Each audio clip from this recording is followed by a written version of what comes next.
Хотел закончить в первом раунде, но не получилось. Грузин Бека Гагаладзе сильный оказался. Вот во втором раунде я его перевел, почувствовал, что он в партере не так защищается. И перевел, зашел за спину обратно во втором раунде. И задушил, он подуснул чуть. И судья остановил. Думал, со стойки он будет работать. Он сам ударник базовый.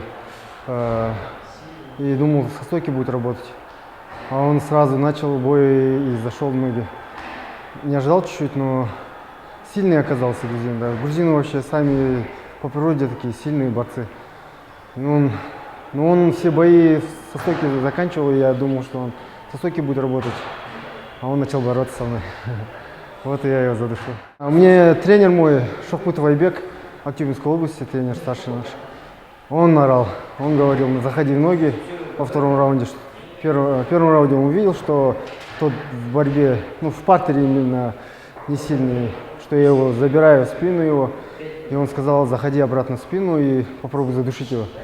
Я и перешел в спине и задушил его, закончил бой удушающим приемом. Чуть-чуть попускал, но у него удары-то не такие сильные оказались. Он такой, как сказать, мышц много, и у него удары такие не сильные. Я встречал удары головами, но не почувствовал удары. Хотел пожелать своему одноклубнику, брату Сергею Морозову, чтобы он сначала защитил свой пояс и кое-что вернулся в Актюбинск к нам. Я не дрался еще в зарубежных организациях. Это первый мой бой в М1.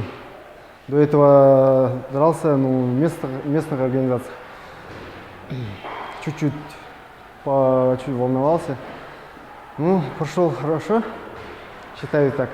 Посмотрю еще свой бой, поанализируем с Агаем и посмотрим, в чем мои ошибки были. Сражайся с другими, побеждай себя.